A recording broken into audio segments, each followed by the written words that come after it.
Welcome Amakhosi Network. Welcome to the channel. Amakhosi beat Amazulu 3-0. We are happy. We are happy for the win. We're happy for the 3 points.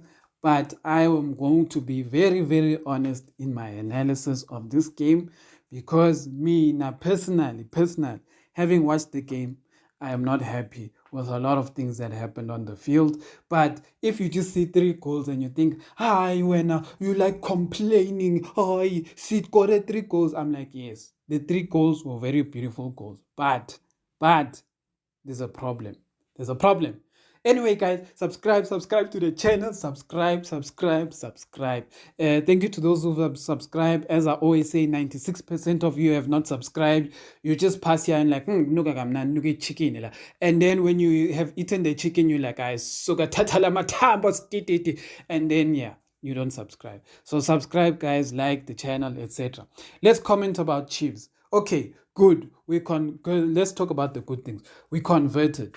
It shows when Ashley to pre-plays, we play better, which for me is going to be an interesting thing because where it shows that when we play Ranga, we don't play to our best abilities.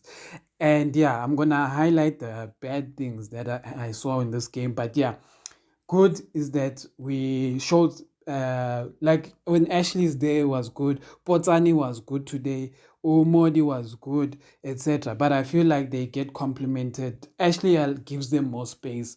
So unlike the previous game where Uranga was closing the park, Ashley allows them to play, but I have a very big problem. I have a very big problem from what I saw in the game. I wanted to keep this one for later, but I'm just going to highlight it now.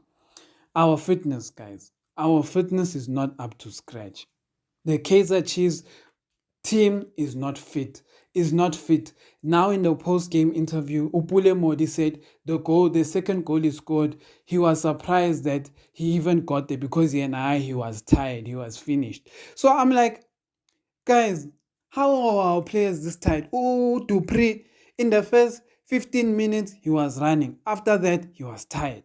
And like when I say tired, I mean like the Amazulu players were literally playing around and he was walking, And then I'm like, okay, Dupree, we know he tries to save his energy. But walking while these guys are creating in front of us is dangerous. It's very dangerous. But anyway, another good thing, Peterson. I've been telling people that Peterson has some of the best positioning in the whole league because Peterson knows how to position himself when shots are taken. He always finds himself in the best place, etc., etc. So people who are critical of Peterson, I'll say this: Peterson positions himself well, and now he's starting to get better with like the balls in the air, crosses, etc. He's starting to get better. Yes, he's still sometimes a bit shaky, but based on what I saw today, he's starting to show Guti he's deserving of this number one role at Chiefs. We know we haven't seen Kune, so there's not much of a comparison, but yeah, Peterson is showing some good things. Simango, I'm worried about Simango. For the first time since I've been watching Simango for some time, and I really liked how he played at TS Galaxy. But for some reason now at Chiefs, he's starting to show like nervousness. I don't know if the pressure is getting to him, but like he makes mistakes that at TS Galaxy he would not make, and for some reason it worries me. Ditloko had a much better game compared to the other games. He was intercepting a lot of chances, etc., etc. Ukwinika actually had a decent game. His game was decent. He did what he had to do. He didn't push up and go crazy. He just defended. Uhlande actually also had a much better game on his side, etc. So you see, our defensive line was good.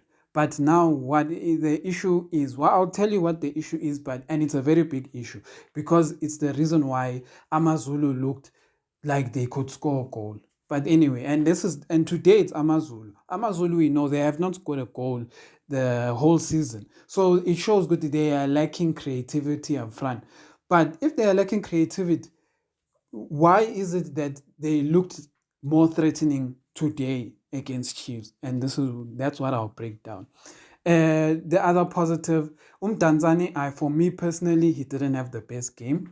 He didn't have one of the better games that I would have expected from him. But yeah, for me, Tanzania didn't have the best game. He like, yeah, he was there, and sometimes he would be like pop up, but he didn't really take control of that number 10 position. And the reason why I say this is because Umatlo looked more a threat in the last 10 minutes than Tanzania. But sometimes it's difficult to judge Tanzania and Umatlo because the last 10 minutes, a lot of the times teams are more open. So then Umatlo kind of had a better. It was just good. It was good seeing Umatlo more positive because when Umatlo comes, he has a problem of doing one thing good, then it disappears the whole game. So anyway, it was good. That was one of the positives, seeing what Umatlo gave.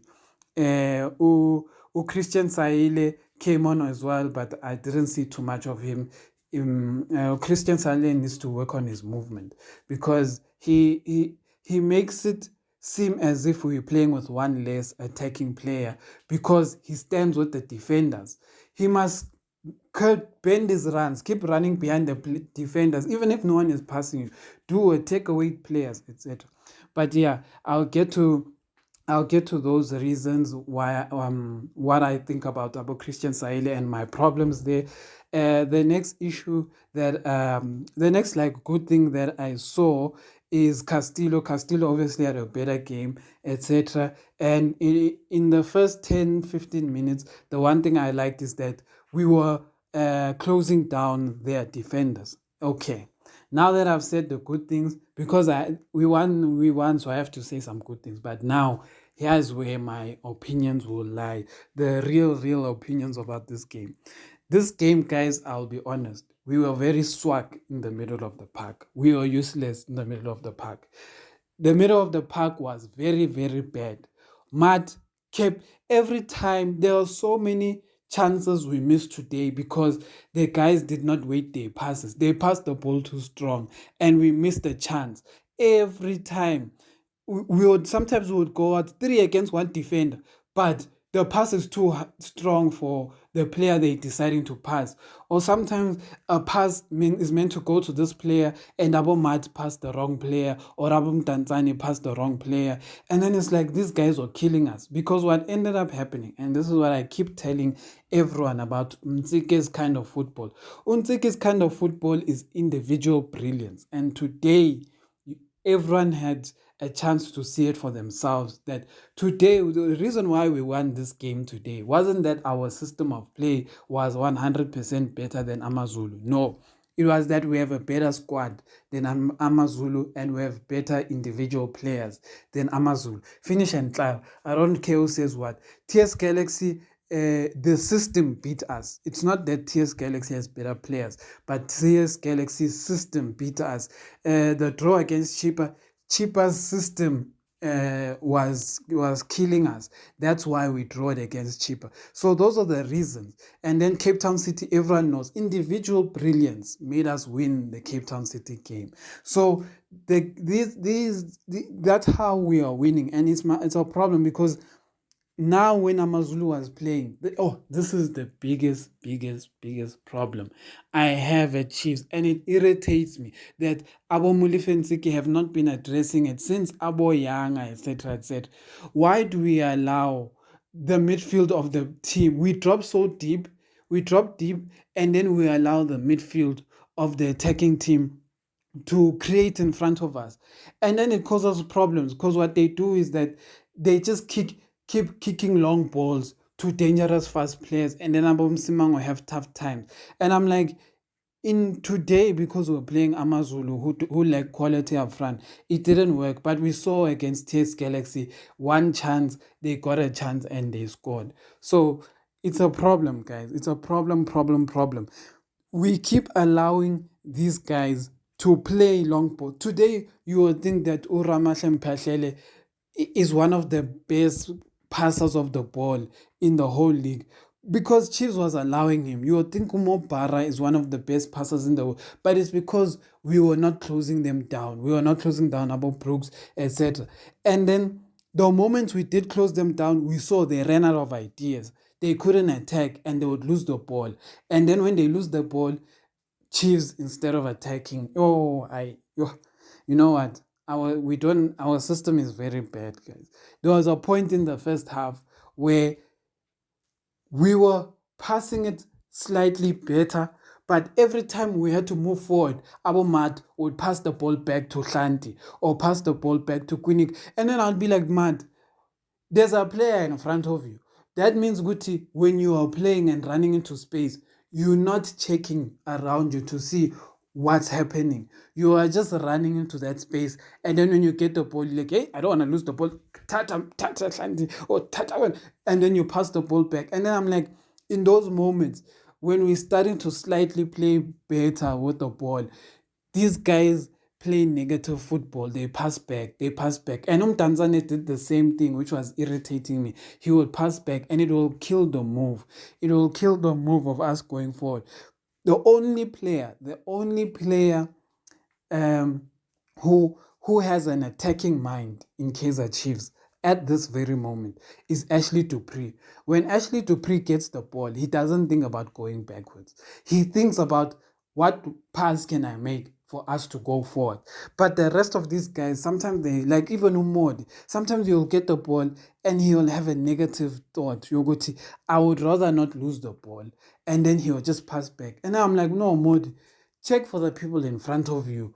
And then before you make the decision to pass back, passing back can't always be the first thing. We are very negative in how we play sometimes. And when Dupree does the play, we play better. Sometimes you'll even wish, Kuti, can we just have 3 Duprees in our attack? Because with 3 Duprees, it feels like our mentality will change. Guti, we must go forward and we must create space, etc., etc. So that is the things I saw. Amazulu outplayed us in the middle of the park, and that should never happen because we kept giving them the ball and making them look like they can play. But the things that Amazulu squad is so weak that these guys, even when they have a chance to play against us, they're very bad, guys. Like, they make dumb decisions. Like, there are times where they have to, like, the times they pass the striker, then the striker, instead of laying off, wants to show good he's strong against Untuli. When they were passing Untuli, he wants to show good he's strong against Abo Msimang, and then he wastes the chance. Then I'm like, you see, when we play teams like Abo Amazulu, we're gonna beat them because their players don't use their brains. When you play Kaizer Chiefs, don't try to play Chiefs as individuals because you're playing to a Chiefs head. Chiefs does not have a proper system. So when we face teams with proper systems like Stellenbosch, proper system like Super Sport, proper system like Sundowns, like Pirates, etc., Chiefs is going to have problems. Even now, TS Galaxy, proper system, we had problems. We got saved by Peterson for not losing all those goals. So for me, look, guys, this is my prediction is that Umuli Fenziki is gonna be happy now that he beat Amazulu, and a lot of fans are gonna be, Chiefs fans, what happens with Chiefs fans. The moment we win a game, people forget what we played nonsense at some, like in most of the game. They like, I scored 3 goals this game. We believe in. Then I'm like, you guys, some of you don't watch the football properly because today it was very bad in the middle of the park. It was very bad. We couldn't wait our passes. The passes were too hard. The passes were very skew, etc., etc. And at the end of the day, our fitness is so terrible. Like, the fitness is the worst thing in Kaizer Chiefs. Fitness. When Upule Modi confirmed my suspicions, when he said, Aishem, you was tired, even that goal, I said, I knew it. I knew there's something wrong with our fitness because all of our front 3 players all got substituted because they were in pain. They were in pain and fitness pain. Umpotsani was in fitness pain. Ashley Dupree was in fitness pain. Modi was in fitness pain. Mdantsane was in fitness pain. It can't be that all 4 of them are like that, guys. Like, it can't be. And a lot of people will be like, hi, but Castillo, even Matt was in fitness pain. And people will be like, but Castillo was fine. Guys, remember, Castillo when we were doing preseason, Castillo's team was playing. So Castillo was 10 times fitter than almost all the players in the PSL, because he basically didn't have a break. His team has been playing. Their leagues were carrying on. So he's football fit. He doesn't need to do fitness. He's already fit. His team is the league where he was playing. So our players were in preseason. He didn't need a preseason. He just came in and started playing. And you can barely see it. These guys are not fit. They're not fit at all, and it's a problem. Another interesting thing I saw today, Dylan Shepherd was not on the bench. I wonder why. Dylan Shepherd was not on the bench. Dylan Shepherd was not on the bench. What does this mean? What is Chiefs not telling us? Where is Dylan Shepherd? Is he sick? What happened to him? I don't know. Maybe there's news before the game that they said where Dylan Shepherd, but I didn't see those news. So I'm wondering, where is Dylan Shepherd? I don't know. I really do not know where Dylan Shepherd is. Another interesting thing is that apparently Chiefs, on the Chiefs bench, Chiefs is now bringing in a psychological coach, a psychology, basically like a coach of the mind, seeing that you're in the right frame of mind, etc., etc. So now we have a psychology coach, etc. But my question is, where's the striker coach? Like, till today, there's no striker coach. But yeah, well done to the Amakhosi network for the win. I think us as fans deserve this win. This is what I'll say to all Amakhosi fans. Based on the squad we have, we should be beating most teams based on the squad we have. But, based on the system we have, we will lose a lot of games and we will draw a lot of games. So that is what's happening. Our season will most likely look like last season, where we will have a run of good results, but then not really be competing for anything because we're lacking. But at the same time, a part of me wishes, I am praying sometimes, even though I criticize, I pray that Mulifentiki does something to fix Chiefs. Well, I'll tell you, 100% of my being and everything tells me Mulifentiki will do nothing. He will be up. But there's a part of me that just wishes that can something just click and we can just play in. But I don't see it coming. But anyway, guys, tell me what you guys think of the game. Subscribe to the channel. Chiefs won, and let's see what's going to happen going forward. But I do not see us beating Stellenbosch. I do not see us beating Sundowns, etc. But let's hope the team proves me wrong.